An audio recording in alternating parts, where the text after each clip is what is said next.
Welcome to the Behaviour Speak podcast. Now, here's your host, Ben Ryman. In today's episode, I chat with Michau Van Speyk and Philip Lerner in two individual conversations. Michau and Phil are both Autistic Self-Advocates and directors on the Ontario Autism Coalition. I hope you enjoy our conversations. Today, I've been really excited for this interview and happy to finally get Michau Van Speyk on today. For those, I'm sure a lot of folks out there that are listening will know who Michau is. I do a lot of Canadian interviews on the podcast, and Michau, in my mind, is probably the most well-known in Canada that I know of, autistic advocate. And we're going to dive deep into kind of what that all means and what that's about. But first off, Michau, thanks for being on the podcast today. Thank you for having me. So awesome. So Michau's from, you're based in Toronto, right? Yeah. Yeah. Michau, why don't you just tell us, a little bit about yourself? Michau's only 26 years old, and he's done so much for the autism community in Ontario, and so much that his work is starting to stretch across the country, thanks to the internet and all those fine channels. Michau, why don't you tell us a bit about kind of what you do in terms of autism advocacy, the organizations you're involved with, that sort of thing, how long you've been doing it, kind of how you got into it, that sort of story. Sure. So I got involved with the Ontario Autism Coalition when I got into advocacy back in 2012, back when our former Premier Kathleen Wynne was sworn in. And the reason I got into it really was, I didn't actually mean to get into it. It was kind of a happy accident. And what happened was, I was looking to make new friends, and my mom said, why don't you try and reach out to Facebook groups and see if you could make new friends. So that's when I found the Ontario Autism Coalition and joined looking to make new friends. And I started seeing like really cool posts and commenting on them, and finding my own posts to kind of, post in the group. And then the vice president at the time, Laura Kirby McIntosh, she reached out to me and said, hey, like, we really like what we're seeing from you. I'm doing this podcast. Do you want to come on? So I said, sure. So we met up in person, did the podcast, and then we kind of stayed in touch. And she wanted me on to be on the board of directors, but I kind of was like, I don't know what all that entails. I don't know, like, if I'm ready, or if I'm even like qualified. And she's like, oh, you don't really need qualifications. We're just looking to add self-advocates to the board. I was like, okay, sure. And then, yeah, that's kind of how it started. And then we started doing rallies, and then me and a group of parents from the Ontario Autism Coalition started going to Queen's Park, which is the Ontario legislature, every day for 2 years for question period. Wow. And trying to get meetings. And we got one meeting with the premier, and that didn't go over well. That's all I'm going to say on that matter. Okay. Right on. So, and you're still involved with them now? I've taken a personal leave for personal reasons, but like, I haven't fully left. I'm just taking a leave of absence. But you have been a board member up until recently, yes? Well, I'm still on the board. I'm just taking a leave of absence. Gotcha. And so when did you kind of join the board? Back in 2015, end of 2015. End of 2015. So you've been on the board for 6 years now. That's amazing. Yeah. And so, just we're probably using some different terms here, and we'll be kind of broadcasting to folks outside of Ontario. What do you mean by what do you mean by self-advocate? What's a self-advocate? So I'm someone who I have autism, and I advocate for not only myself but for other people with autism. Gotcha. Okay, cool. And what kinds of things are you advocating for in terms of folks with autism? We're advocating for, the government to give kids needs-based therapy and funding for that needs-based therapy. And they came out with this horrible program called the childhood budget program. And that was just a complete disaster. You'd either get like a $5,000 check, a $10,000 check, or a $20,000 check. Okay. And then we put enough pressure that they did a cabinet shuffle, put a new minister, and then they decided to switch the name to try and make the public think that they had put in a new program, and they called it the one-time interim budget program. Okay. And then eventually in February of this year, they announced a new program, but it's a pilot program that's starting with 600 kids that are randomly picked that are going to get into a supposed full-time therapy program with the right amount of funding. And we have 45,000 kids on the wait list. So 600 is not going to do squat, basically. Right. And they want to run this 600 kids in this pilot program for 1 year. And we're going into an election like summer of 2022. So, yes. So hoping for a change. Yeah. Yeah, good. And what do you mean by what's needs-based therapy? What's that about?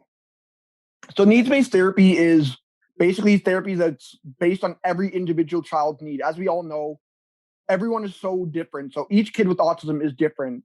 It's like no two kids are the same. So basically with needs-based programs, we want the program to be based on each individual kid's needs rather than just one size fits all. Sure. That makes a lot of sense. And so right now, that's not the way we're doing things in Ontario? Nope, not even close. So it's more what, like kind of the cookie cutter approach, I guess, or? It's basically the one size fits all, which we all know it's not a good program. Gotcha. And this needs-based therapy, is this, what kind of therapy is this? It's ABA/IBI. ABA/IBI. And so that's that intensive behavior intervention of ABA kind of thing? And applied behavior analysis and as applied well. behavior analysis. Okay. And so being autistic, you have a unique perspective on, a lot of things that that folks that aren't autistic wouldn't have. There seems to be a lot of discussion kind of right now, and there has been for the past 2 years, around the idea that ABA, maybe needs to be changed in some way, needs some reform, needs some updates. And there's been sort of some folks that have said, that ABA is essentially abuse. And that's kind of some folks that are autistic and that sort of thing. What's your take? It's autistics. Yeah, it's autistics that have had a bad experience, unfortunately. Mm-hmm. And when I've sat down with these people, I've tried to explain from my perspective of being like, okay, I understand you had a bad experience, but I had a bad experience with a few of my teachers that were abusive towards me. Does that make all teachers bad? No, it makes those teachers bad. So does that make all therapists bad? No, it makes the therapists that you guys had bad. There are a lot of amazing therapists that I know that just want what's best for the kid. They don't even want to, like, they would never harm a kid, never. Like, they're the most gentle, most kind, loving, caring, accepting people I know. And so what kinds of, and you're not going to obviously name any names, and I wouldn't want you to. We want to respect the confidentiality of the folks you're talking to. But what kinds of harms are these folks telling you about that they experienced? Like physical restraints and like, not just physical abuse, but also verbal, like getting yelled at and screamed at by the therapist. And so, and I feel for these people, I do. But again, it comes back to just because they had a bad experience, does that make all therapists bad? No, it makes those therapists bad. Just like with my experience with school, doesn't make, all teachers bad? No, it made those specific teachers that treated me badly bad. Mm-hmm. And it seems like, at least, and this is sort of over the last year or so, where with COVID and kind of everyone's online now, and not a lot of people are talking face to face and in person, but there seems to be sort of a lot of messages on social media, around sort of, from folks, from autistics around, this kind of abusive idea. But we don't seem to be hearing the voices of folks that are autistic that maybe have your perspective. Any idea why we don't kind of hear those folks talking too? I think a lot of them are too shy, and maybe they're scared that they're going to get, called backstabbers, or be called out saying, oh, you betrayed your fellow autistics for being for this therapy. And I think they're kind of scared of the backlash they could get. Right. Yeah. But it doesn't seem to sort of bother you too much to talk about it. I mean, it does get me kind of angry because, therapy is meant to help kids. It's not meant to change them. It's meant to teach them skills like not to run into the middle of the road, or not to, like, smear poop on the wall, or not to you know, lash out and to be able to use their words, or if they aren't able to use their words, to use like PECs or sign language or any kind of other form of communication. Yeah. Have you had any ABA yourself, or No, I didn't. I had speech and occupational therapy. speech and occupational therapy? Gotcha. And you found you got some good stuff out of that? Oh yeah, it helped me to really gain a lot of social skills and verbal skills. And I only became verbal at age 5, but I had echolalia from age 3 to age 5 before I started talking in full sentences. Okay. And do you remember that? Do you remember what it was like to have that to kind of speak in echolalia? I basically would just like kind of copy whatever other people around me said, almost like a parrot. Right. And but you sort of recall kind of, I mean, obviously you're only 3 to 5 years old, so it understandable if you don't remember all this. I mean, I don't remember anything I was doing when I was 4, but do you kind of remember kind of what was going through your head when you were repeating those statements?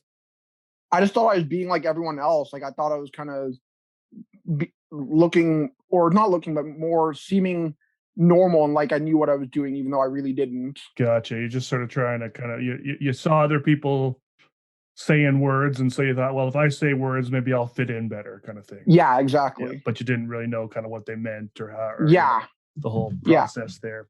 Gotcha. Yeah, right on. What other kinds of things are you involved in? Do you work? I'm working part time in the film industry, but it's very spotty. I've had shifts here and there, but not a whole lot. And that's because of COVID, I assume. A Yeah, lot of well, that. I work with my dad, but he doesn't always need me. So my dad's been getting a lot more work than I do. He only calls me in once every few weeks. Gotcha. So mostly I just sit at home and do advocacy work online, which I don't get paid for, but I have done like university guest lectures before the pandemic. Nice. And I also did some training of the Ontario Provincial Police and York Region Police for how to help people with autism in crisis. Oh, that's awesome. So tell me more about that. What was that? What was that like? What were you We teaching? ran workshops through the police training workshop was through CAMH here in Toronto. Right. Louis Bush was actually the one that got me involved in that. Oh, nice. KMH, that's the Center For mental health and addiction. Right, right. Yeah, nice. Right on. And so what kinds of things were you teaching the police? How to better, help people with autism and not shoot them, and how to talk them down from them having a meltdown, and how to get them to kind of get on our level in terms of like trying to understand what we're going through when we're having a meltdown. Yeah, yeah, for sure. And did you find that these folks, these police officers, was this all new information for them? Oh yeah. Yeah. It was all new information, but they seem to really take to it, and they really seem to really want to try and understand so they could be better at what they do. Yeah, no doubt, no doubt. And so did how did you kind of explain, like how do you explain, the idea of I think some people think they're the same thing, but I've been hearing recently that they're kind of different. Like, what's the difference between a meltdown and a tantrum? So a tantrum is typically when you don't get what you want, whereas a meltdown for an autistic person can be like they're sensory overloaded, or if they're nonverbal, they have like a stomach ache or they're feeling sick, but they can't verbalize. Right. And so that's their way of showing that something's not right. Right. So it seems almost like it's like almost like there's some choice in the tantrum. Yeah. And in the meltdown, it's like I'm overloaded, either sensory or pain or I'm feeling sick, and so it's kind of like a warning sign almost. Yeah. And so, because I think this kind of speaks to some of the talk around reform and how folks could do things better. What's sort of the best way to kind of help someone who's sort of in meltdown mode? Just talk to them softly and let them know that you're here and that you want to hear them out, and that you're not there to harm them, and that you just want to try and figure things out to make things easier and better for them. Yeah. And one of the other goals I have, Yeah. once the whole pandemic is over and once the world opens back up, is I really want to train border guards and doctors and nurses in hospitals as well. Like, And I want to do more police training with all police forces across Ontario. And yeah, I have so many ideas for what I want to do um, once the world opens back up. Absolutely, absolutely. Yeah, that's really cool. I mean, I think who better to teach folks about autism than someone who's autistic, right? Yeah, Yeah, exactly. yeah. Are you the only autistic person on the board of the OAC? No, there's two other people. I'm not going to name them for privacy No, of reasons, but course not. there was three other, but another one resigned. Right, But there's now three of us on the board. right. And were you the first or? No, I was actually the third, but then so we had three of us. It was me and two females, and then Yeah. the two females have since left, and now it's me and two other males. So, what are some other things you kind of would like people to know about, being autistic and sort of teaching goals? Because this program is kind of focused on, and I'm happy to talk about anything. Don't get me wrong. We don't have we could not talk about ABA at all. But this program is kind of focused on ABA, and it kind of, BCBAs will be listening to kind of this program, and so, what are some things that would, be really helpful for, BCBAs out there that don't know, a whole lot about sort of, maybe the autistic perspective, or maybe they're doing things that are potentially harmful, but they don't realize it because they just think they're doing their job. What are some things that you might like to share with those folks? You just have to be gentle with the kids, and you just have to, talk to them as if they're a person and not see them as someone who's less than you or someone who may not be smart. We are intelligent. We just function in different ways. And a lot of us have also sensory issues, like labels with clothing is a big sensory issue for a lot of people. Not so much myself, but a lot of people with autism hate labels in their clothing. So their parents have to cut the labels out. Right. And do you have any kind of specific sensory issues that are still kind of strong for you, or? Yeah, so I can't wear jeans. I get really bad like hives around my waist Wow. and rashes, really bad rashes in my thighs. I also sand. My feet can't touch sand, bare feet. It feels like daggers going into my feet. Wow. And also my skin, even like the I'm not sure what you call it, but it's not the regular sunscreen. It's like sunscreen for people's sensitive skin. Even those ones, I break out in rashes. Oh, interesting. So I can't wear any sunscreen whatsoever. Yeah, yeah. Wow. And the And the thing is, sand. I don't really get sunburned because I'm from South Africa, so my skin's used to the hot sun. So I Sure, don't really get sure. all that sunburnt. Yeah, yeah.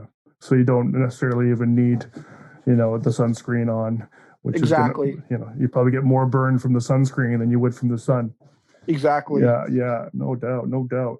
Um, what about other kinds of things, kind of sensory wise? I mean, I think there's so many things that folks are taught in like ABA that, that some folks are taught in ABA that, sensory stuff is just kind of, there's no evidence behind it or whatever, or Oh, there's. there's evidence. Like there really is. If you talk to adults with autism, we will tell you we have sensory issues, Yeah, and we can describe them in great detail. Like I just did with like all of my sensory issues, and therapists need to be accepting that that is a real thing, and that the child has sensory issues, and everyone with autism has sensory issues. And for me also, I used to work for the Toronto Transit Commission, mm-hmm. and I'd work 12-hour shifts, and I'd be at the busiest station in all of Toronto, Mm-hmm. and I'd be dealing with like 10,000 plus customers a day. Mm-hmm. And by the time I got home, my sensories were so overloaded that I'd have to go and sit in a dark basement by myself and not talk to anyone. And so, what do you mean by overloaded? Like, what was going on after Like 12 hours of sitting at the bus terminals and sitting around folks, it wasn't sitting; we had to stand the whole time. or But it was standing? like Yeah, yeah. it was like hearing all, like kind of rehearing all the noise and the background noise and the announcements and people's voices, and it was just a lot of overload, and it almost like gave me like a massive headache. Wow, wow. And have you ever kind of learned how to sort of do anything with that, or control that, or filter it out? Sometimes I feel like listening to music helps, Yeah, but not yeah, all the time. And yeah. I realized it wasn't healthy for me because eventually, I remember I was on my way home from work. on one of my last shifts, and I actually ended up collapsing because of the sensory overload. Wow. If you're planning on collecting continuing education credits for this episode, you'll need to enter the 3 secret words at www.cbiconsultants.com. The first secret word is Ontario. And so, how long when you'd come, you'd have your, you'd have sensory overload after standing all day at hearing all these noises, and you come home and you kind of sit and sort of, what'd you do again? You'd come and sit in a dark, quiet place. Is that the idea? In the basement, yeah. And how long would you have to kind of be down there before you could kind of settle down? And probably like 2-3 hours at least. Wow, that's amazing. And what were you doing for that whole period? Just sort of sitting and not moving? And I'd kind of fidget a little bit here and there, like fidget with my feet, like with my socks, or like with my hair, or like, I don't know, but I'd just like try and slowly get it to like tune out so I could go back to like normal in the sense of like being able to talk to people in my household without like getting a massive headache. For sure. And I suppose, are your folks pretty supportive? They kind of understood what was going on and left you alone? Oh yeah, big time. Yeah, that's good. And my brother was living at home at the time, and he was also very supportive. That's excellent. Yeah. Because I think sometimes we're trying to teach kids to kind of, almost desensitize some of this stuff, and let's take Michau and, and teach them to wear jeans, and get them to, or teach them, to tolerate labels and those sorts of things. And what do you think about kind of that approach to kind of sensory? I don't like that approach. I think that people need to be accepting of people with autism who have sensory needs. And even if it makes things a little bit harder, it's not the end of the world. And we should be able to feel the things we feel without being judged or scrutinized. Yeah, for sure. Just kind of learning, kind of the focus on learning. I think, the focus on a lot of the early intervention is, learning things like, play skills or language or skills, social skills, or social skills, and toilet training, and like all of that. Yeah, and like like sometimes things like that get left out, like toilet training, for example. And so, or folks maybe don't learn it right away, and sort of then the thought is that, if one isn't toilet trained, they can't. They can't function in life. They'll never be able to go out. They'll never be able to have friends. They'll never be able to do anything. Yeah, exactly. But that's not 100% true, because I remember watching this one video of this mom being interviewed about her son with autism, and he'd work like 1 or 2 hours a day at the library, but he wasn't toilet trained. So eventually, he'd have to go home so she could change him. Right. And he would like sort books on the shelves for like 2 hours before he'd have to be picked up. Right. Because of risk of an accident, right? So, yeah. But they still can work. It just would be a lot harder. They'd only be able to work part-time versus working full-time. Yeah. Do you think all that stuff needs to be sort of taught when they're young, or can folks learn this stuff when they're older? I think they can learn it when they're older, but I believe in not rushing. I believe in letting the kid lead the way, and the kid showing the parents and the therapist when they're ready. Yeah. Is that kind of what you were doing, or? Yeah. What are some other kinds of, good, kind of resources for folks to kind of, learn more about autism and autistics and that sort of thing? There's a bunch of videos on YouTube. There's a bunch of movies and books that they could read. My favorite book is by a nonverbal autistic woman who co-wrote the book with her dad, Carly Fleischman. It's called Carly's Voice. Yeah. And it's authored by her and her father, Arthur Fleischman. Right. Also, another good one is The Curious Incident of the Dog in the Nighttime. Oh, yeah, that is a good book. Yeah.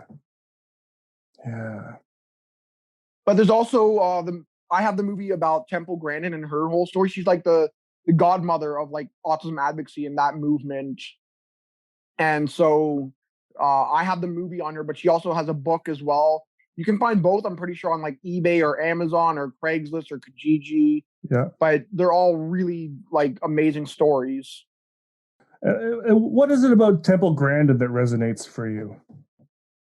For me, it's like she shows me that, people with autism, despite our challenges, can still function in society, even though we may need accommodations, and that we're different, not less. Yep. Yep. Also, the one thing I recommend for parents who may be listening is, if once your child has autism and they're entering the school system, you need to try and get them an IEP, which is called an individual education plan, so they can have accommodations with work and with, like, for me, I could take a break and kind of walk around, because I went to a small private school for my second high school, and so walking around the halls, it wasn't like walking around the huge building disturbing everyone. It was like this little corridor, and I could walk up and down it to kind of get a break from the work, because I also have ADHD, and so I find it hard to sit still for too long. Yeah, for sure. Yeah, I get that. I have ADHD too, so I know how that feels. For me, with my ADHD, if I try and sit still for too long, it feels like my skin is on fire and I have to move to extinguish it. Oh wow, I haven't had that. That's something for sure.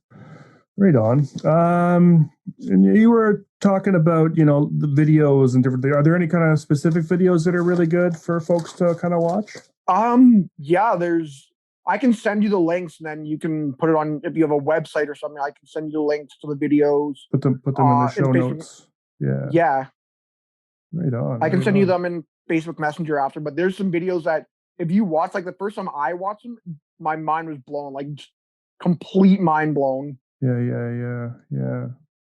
What, anything else you kind of wouldn't mind just sharing with the audience that, on the autistic perspective, before we go? Just, be gentle with people with autism and try and understand things from our perspective. And for therapists, really don't force the kids to do something they don't want to do. If they're not getting one thing one day, work on another thing that's maybe in their plan for their whole, like, I guess they have like a chart of different things they're working on, and try and work on something different. Like, if you force it, you're gonna do more harm than good. Yeah, for sure. Don't force it. So switch to like a different activity that they may find easier that specific day. Absolutely. Right on. Well, that's cool. Anything else you want to share before we go? No, I think that's good. Cool. Well, thanks, Miko. No worries. Thanks for being on the show. No worries. Thanks for having me again. Awesome. Today, I'm honored to have Mr. Phil Lerner on the podcast with me. Phil's a director, board member on the Ontario Autism Coalition, as well as a student at University of Waterloo, taking a very rare Bachelor of Mathematics program, which we don't seem to have in too many places. Waterloo is well known for their STEM type courses, so he's at a pretty prestigious university for that kind of work, which is awesome. Thanks for being on with us, Phil. No problem. Thank you for having me. Wonderful. So Phil, maybe we could just start by getting a little bit of your biography, as it were, kind of how you maybe any experiences you want to share growing up in terms of your being autistic, but as well, kind of how you got involved with the Ontario Autism Coalition and kind of what you do with them now. Well, absolutely. I'm just going to start with my general biography. Sure. So, yep, my name is Philip Lerner. I am Bachelor of Mathematics, undergrad student, majoring in statistics, and also going for a computing minor. So I was diagnosed with autism at a super early age of 18 months. That is early. And I actually had ABA from the ages of 2.5 to 4. So my whole life, I was kind of hiding autism. I kind of saw it as a weakness, but I came into the fight when I was 16 years old, roughly, because the Liberal government, before this Ford government, decided it would be a great idea to start cutting off ABA waitlists at the age of 5. And I'm here thinking, are you insane? So that's how I kind of got roped in to the Ontario Autism Coalition. I started meeting more and more self-advocates.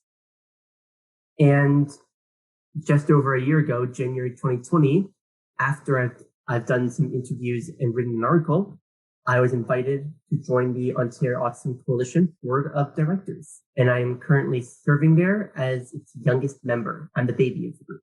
That's really cool. Wow. Okay. So what was that? What was the article that you wrote? It was called How ABA Changed My Life. Oh, interesting. It was just a quickie 2-minute Medium article. And what? Basically going through some of my ABA experiences and a little bit about my opinions of ABA. Cool. Well, while we're on it, did you want to share any thoughts on that? Sure.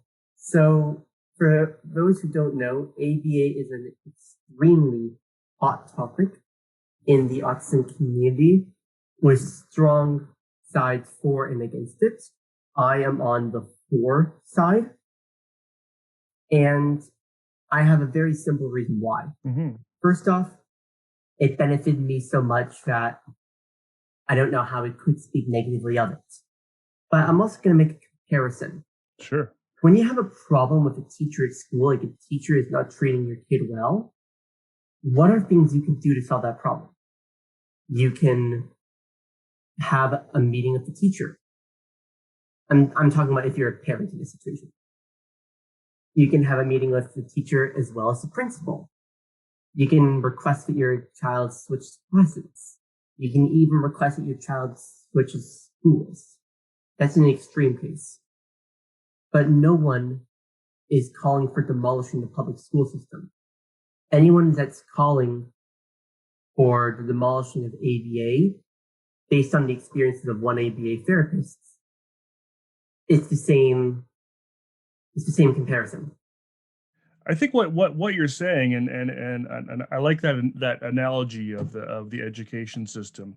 Sort of, there are some people out there that claim, that ABA widespread is, bad or abusive. Lots of different terms have been used as sort of negative terms, where it may be that their experience was maybe not good or even horrible, depending on, everyone can have their own experience.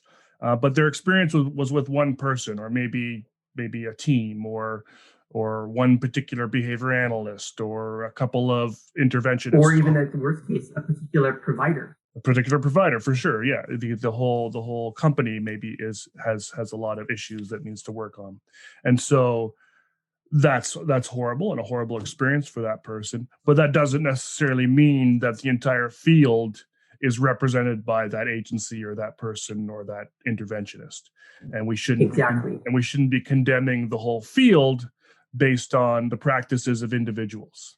Exactly. Right. No, that makes sense. Yeah. No, I appreciate that perspective. And so you did have some ABA when you were a kid. I think you said something like, was it 15 hours a week or something? That's correct. 15 hours a week and a year and a half. For a year and a half. And I think you finished when you're around, was it 4 years old? Is that what you said before? Yes. Yeah. And so 4 years old. And so for me to even ask you to sort of recall your experiences would maybe kind of a ridiculous question, unless you have an incredible memory of your childhood. Not particularly. All I remember was like a little desk at the top floor of my house, and I was just sitting at that little desk for my sessions. Right. And but as far as you don't have nightmares. You don't have any bad memories sitting in your head. Your parents don't talk about that awful person and so on and so forth. And in fact, my parents are still in touch with them. That's what I was saying. That's what I was going to say. I think you said that maybe they still keep in contact with your therapist, which is wonderful. Exactly. So, yeah, that's really cool. One more ABA question, and you don't have to answer it if you don't want to, but I would like to hear, because I think even if say there isn't really anything inherently wrong with ABA as a field, all fields can improve, right? We all learn from things, and we always get better, and we always do things better.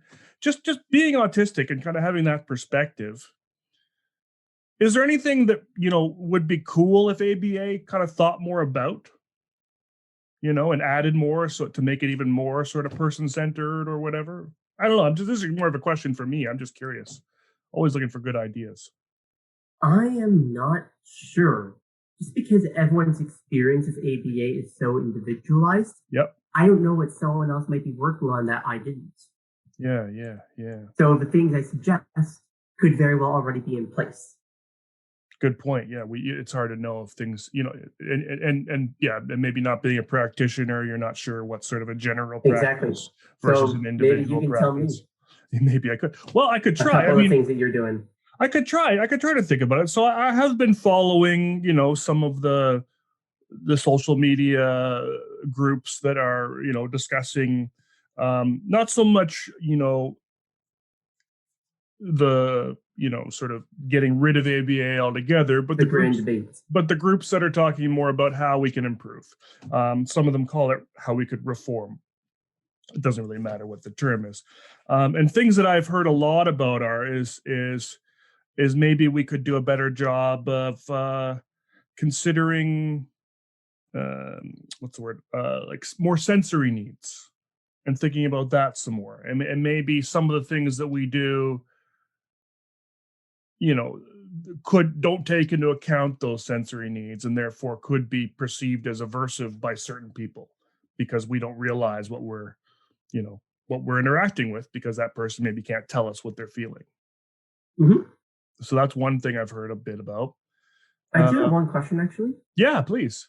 There is one thing that I've always found is a super important skill, and I don't know if ABA addresses it. Adaptability. That's a really good one. Yeah. That's a tough skill for some autistics. And I don't know if that's something ABA addresses at all. The second secret word is advocacy. So here's what ABA has a term.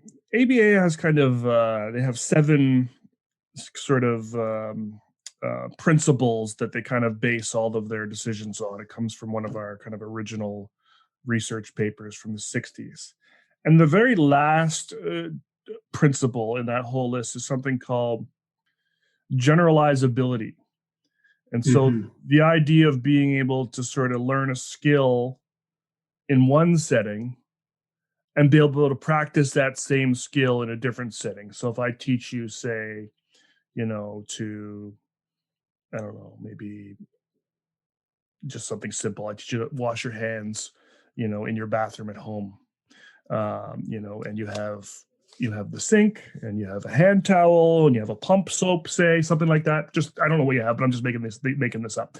And so you've learned to wash your hands that way, but then you go into another building and they don't have a towel. They have a hand dryer now, but you've never learned to use the hand dryer. And so you leave that bathroom with wet hands because there was no towel, or you wipe them on your shirt. It's so funny that you're saying hand dryer right now. And oh yeah, tell me why. I was a kid. I was so scared about hand dryers. Oh yes, of course. I'm like, oh my goodness, what a good example. Yeah, totally. And there you go. And so that actually incorporates both of those pieces, the adaptability and the sensory, right? So there's, I don't remember if ABA specifically taught me to wash my hands. I don't remember if that was one thing I was taught. But yeah, that's just a childhood fear I had. Yeah. It was so loud. Yeah. What about now? A lot less now. If I see a hand dryer that it looks different than the ones I'm used to, I'm a little apprehensive, but I'm a whole lot calmer. Yeah. And I think some of them have improved a bit these days. Some of them are a lot quieter than they used to be back in the Even 90s. The super loud ones, I can handle them if I'm used to. Right. If you know the sound already and it's not a surprise. Yeah.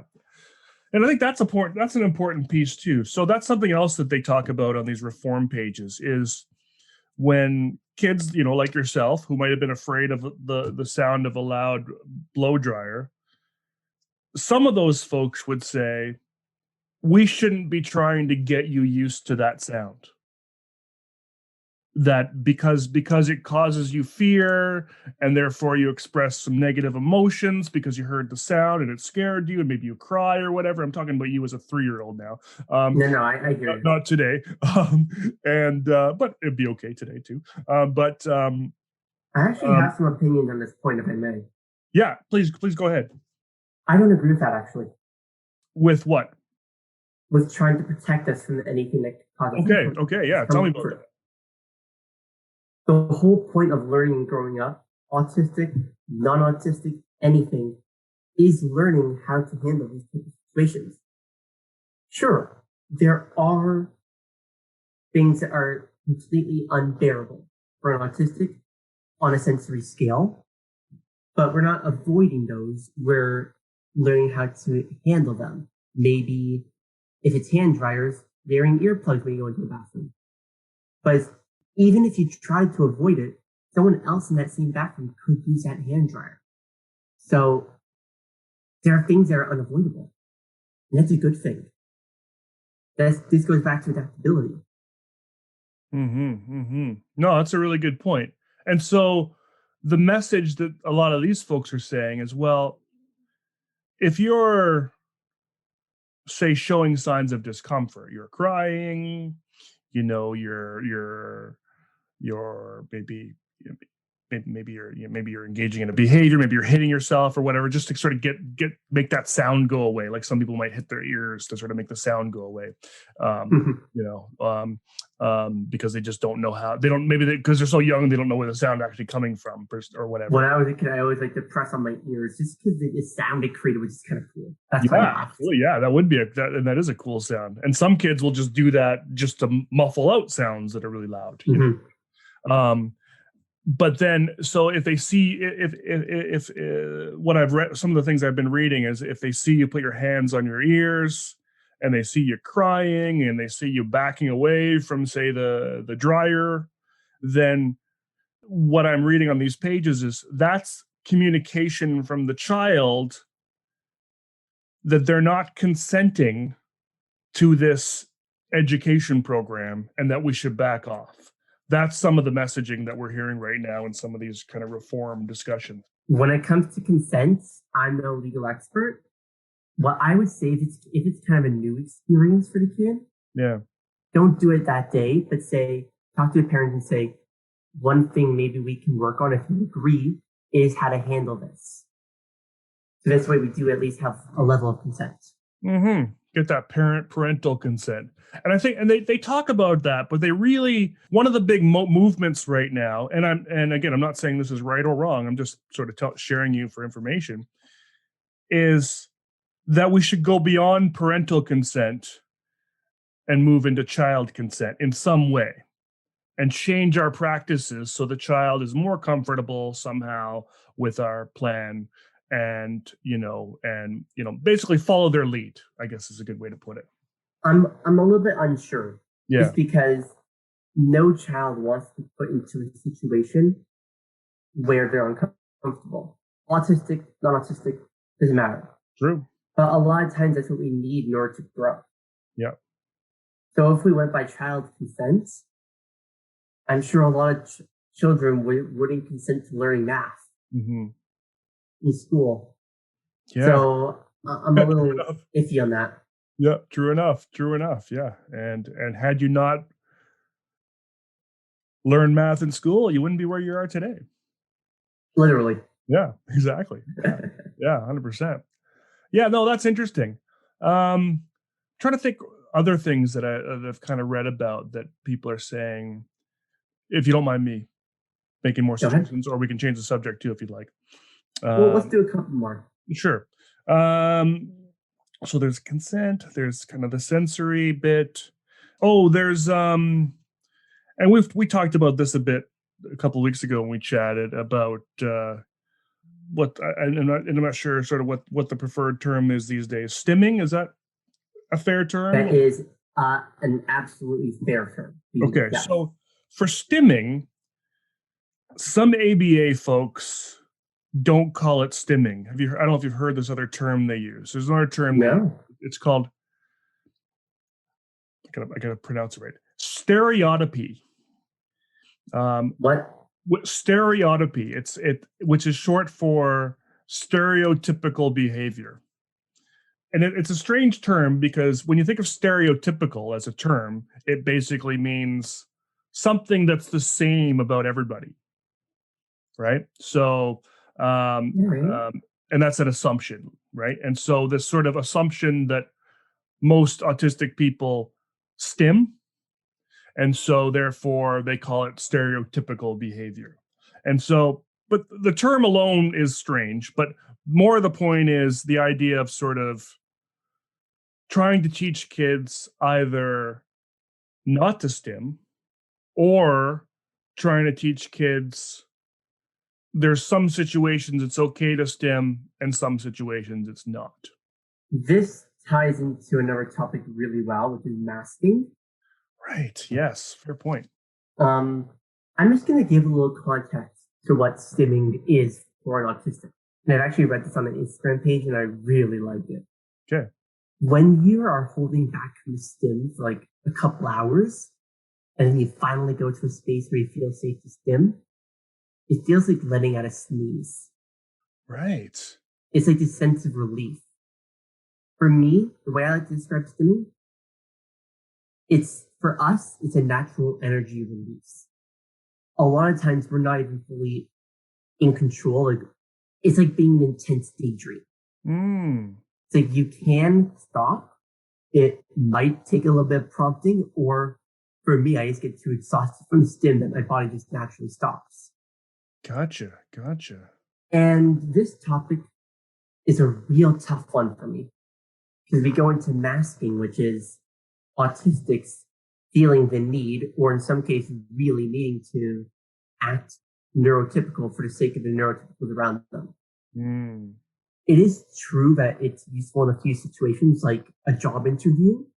I try not to stim too much there, but if it gets ingrained into us from childhood, it becomes a default. Every time we leave our house or even our room, we default to a mask without any control. You just have this gut instinct to just almost like be on your best behavior and to hold back a lot. It's like being a customer service representative every time you leave your house. I understand. Yeah. That's a good analogy. So teaching kids to stop or restrict stimming from an early age, I don't want to say that stimming is a bad thing, because it's really not. But it is difficult to do in some situations. A lot of people in the neurodiversity community would say, well, the community should just adapt to it. So just say, it's this stim, this person's autistic, just give them a few minutes to do their thing and they'll be good. And I'm absolutely for that acceptance. But the other part of me thinking it's not always going to be acceptable in daily life. So I'm super, super on it. The third secret word is Waterloo. Yeah. No, that makes sense. I mean, it makes sense that we neurotypical folk, should just accept that, just like we accept someone, scratching their nose or chewing on a pen or, shaking their leg, and we don't seem to have a problem with that. So why would we have a problem with those sorts of things? And yet, like you said, it should be acceptable, but it doesn't seem to be. It doesn't seem to be. So, and I'm not sure what the solution is. I want to say just acceptance, but it's a big goal. Yeah. It's a difficult goal to achieve. Yeah. And it's not where we are right now. So we're getting closer and closer, which is nice, but we're not quite there. Yeah. We're at the stage of autism awareness, but as long as everyone in the OAC, we're trying to go a step above to autism acceptance. And so what do you think the difference is there? Easy. Awareness is being aware that these stims happen. But acceptance is saying, if you're hanging out with your autistic friend and they have to stim, to not even feel uncomfortable about it, just say, yeah, you do what you need to do, go for it. It's all good. And it just, nothing really feels awful. We're not there yet. I'm not there yet. Yeah. Now, do you think Do you think like it would help if say you're in a room with neurotypical people and they said to you, if you want to stim, go for it. We don't mind. Or would you rather, like, you know what I mean? Like how do we sort of, how do we as neurotypicals express that we're accepting? My friend at school did it perfectly well. She just said, hey, if you want to stand in front of us, go right ahead. No judgment. It's something where I like we that. won't be able to change it right away because, at least for me, it's been ingrained in my brain to like not stim in public. But it might change slowly, bit by bit. Mm-hmm. It might. I'd like it to. Yeah, I think that'd be amazing. It has to do with acceptance of from others and also acceptance from yourself as well. Yeah, for sure. So with masking, if you want to move into that now, or we can still talk about Bring it on. Bring it on. With masking, so you said, in terms of stimming anyway, that young kids are often, or maybe sort of taught at an early age not to stim in front of other people and to do that in private. Yeah. It could be from ABA therapy. It could be from parents. It could be from friends saying you look weird. Mm-hmm. And so do you figure that you probably had some experience when you were a kid that sort of led you to start masking more? Absolutely, yeah. Yeah. Parents are always worried about their kids making friends. Right. Fitting in. Because that is kind of the go-to way of making friends. It's just fitting in. Yeah. Yeah. So my parents, as well as a lot of other loving, caring parents, have probably told their kids, don't do this. The other kids on the playground might not like it, something like that.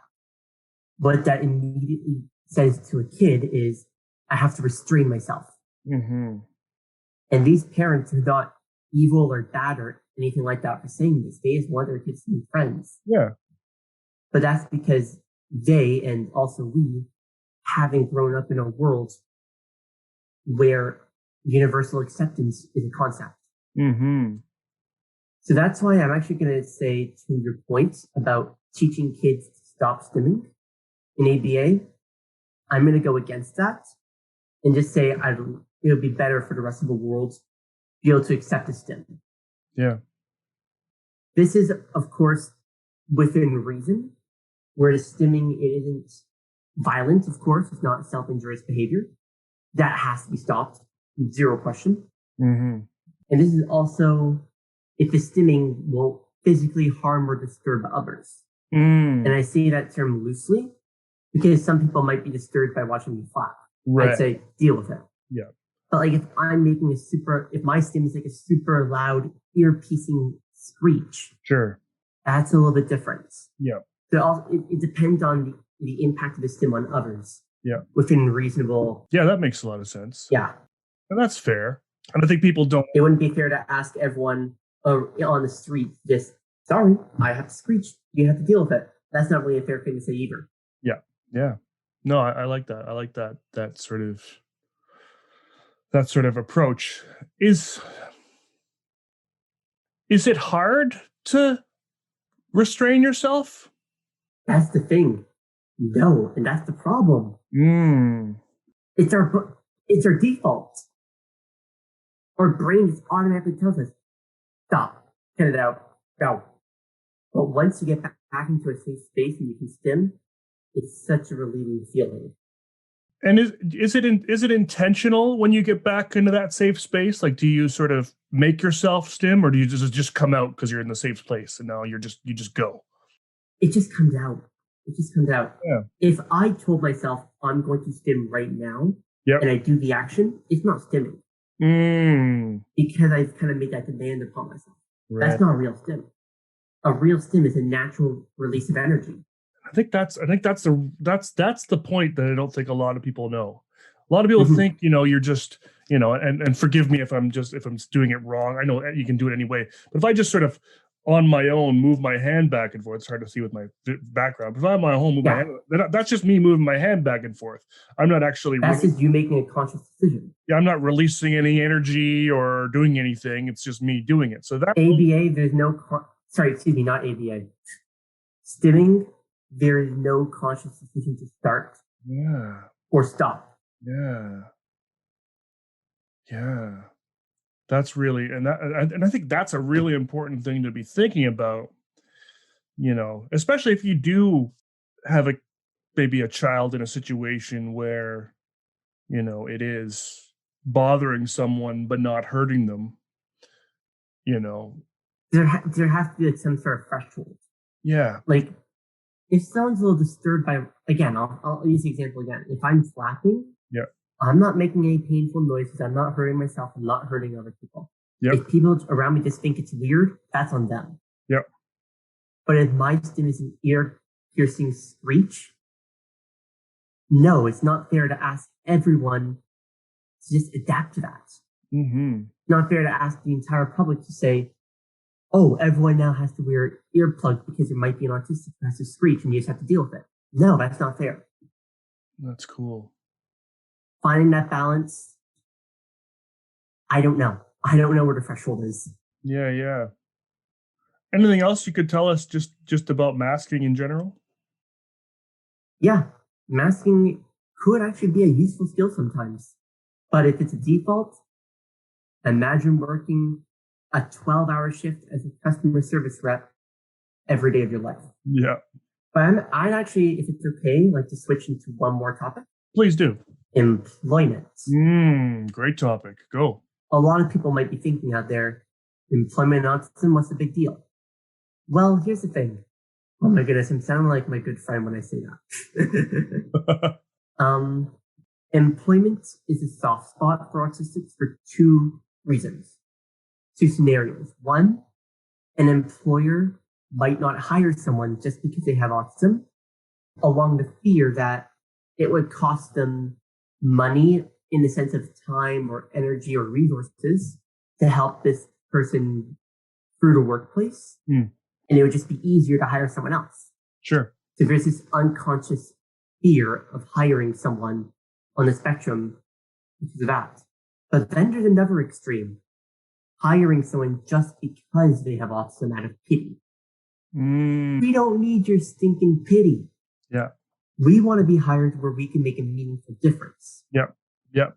And if someone doesn't want to hire us for that reason, then don't bother. That's why I have so much respect for companies like Specialist Stern. Mm-hmm. Specialist Stern connects autistics with companies that can appreciate an autistic for what they do, for their expertise. And Specialist Stern makes the interview process so much easier. Like what they do is they hold like a 6-hour session with a group of those who are neurodiverse. Mm-hmm. And it's not an interview or anything formal. They're just saying, here, we're going to build Lego robots today. And not only are we going to build them, we're going to program them too. Their idea is to see how we work. Mm-hmm. Do we work in teams? Do we follow the instructions? Do we go by our gut instinct? And then they just have like a 15-minute discussion with us on our skills. Not like drilling us with questions like an interview, but just saying, what are you comfortable doing? What are you not comfortable doing? How could you be assisted in the workplace? What would you need? I don't remember specifically if I was asked that last question, but I imagine it would be something they would ask. Oh, so you went through this yourself? Yeah, I did. Oh, cool. I didn't end up getting employed from it, but happens. Yeah. Doesn't mean that the program's not good. Yeah. And then they go connect to the employers and they kind of rattle off what they learned from us. The employers still make a choice whether to hire them or not, but they make the process a lot easier. That's great.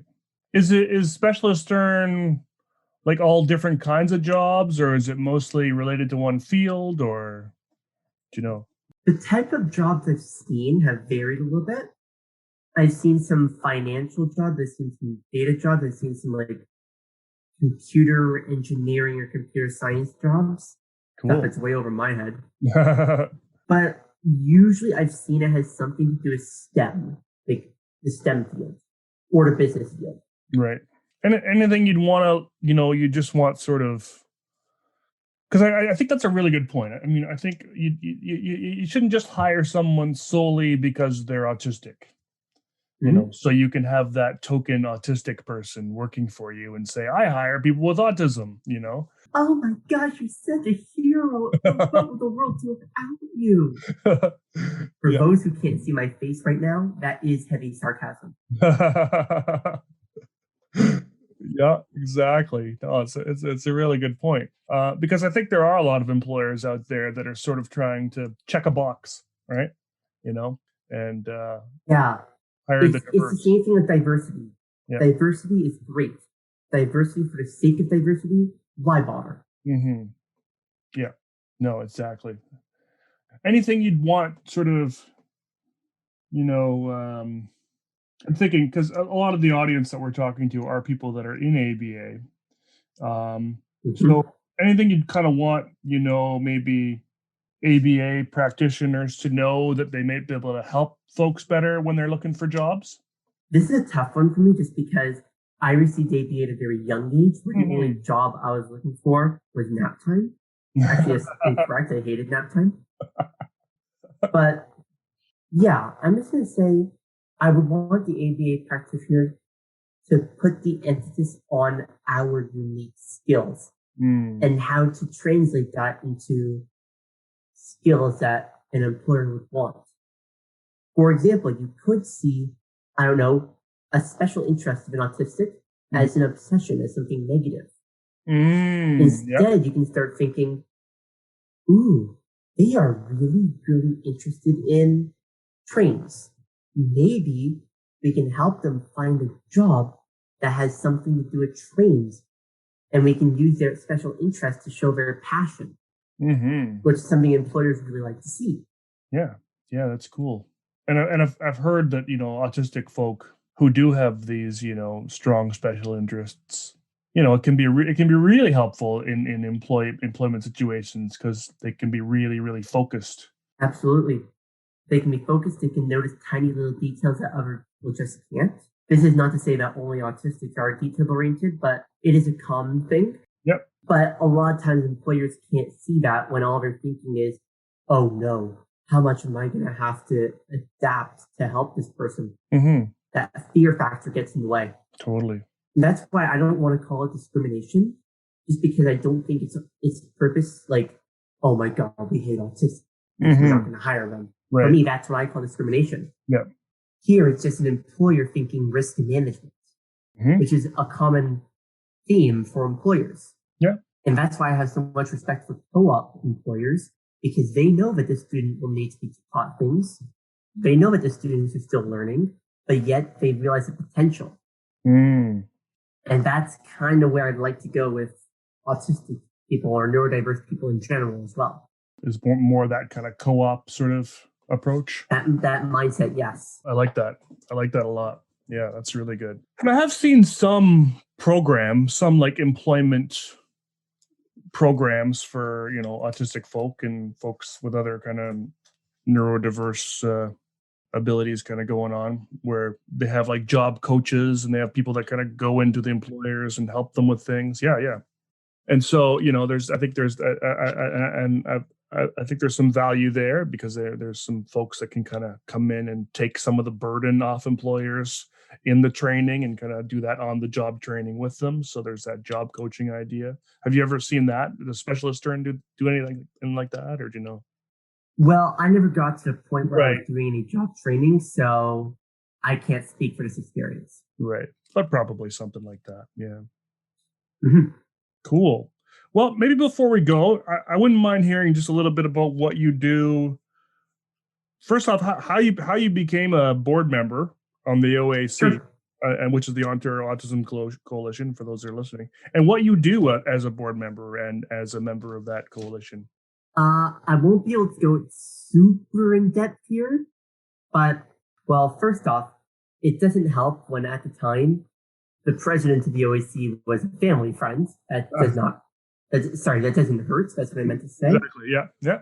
Well, connections are good. But in this case, I think the people who are on the board before me, I think what I was doing was being recognized, my articles being interviewed for local news sources, my presence at a few protests as well. I think that was being recognized. And I know the board did want to have some autistic self-advocacy because that's a very important viewpoint, especially for an autism organization. Absolutely. So I think all that combined is what got me the offer. And for what I do, I'm actually co-chairing the adult services working group. Cool. So things that we're discussing are housing, how can autistics live independently? Employment's a big one, post-secondary education. Yep. And one thing I've done is I've actually made a little bit of a social media piece. You can see this on my Instagram and my LinkedIn as well, where I got some feedback from some other autistics. I asked them to kind of talk about some of their employable skills. Neat. And I made a completely anonymous infographic highlighting some candidates for job positions. And then I said, oh, by the way, all these candidates actually have ASD. Does it even matter? Very good. I like that. Exactly. So I was going in that direction, kind of like, oh, wow, here's some great candidates. They all have ASD. Why should I even matter? Totally. What's your Instagram called? I'm actually going to point you toward my LinkedIn. So my Instagram, although it's public, I keep it to like my friends only. I don't want everyone listening to my podcast to have it. Understand, yeah. But my LinkedIn is just my name, Philip Lerner. Perfect. I'll check it out. Yeah, no, that's cool. It's good to have. Not everything needs to be shared with the world. I don't need my whole world on my Instagram. Right on. Cool.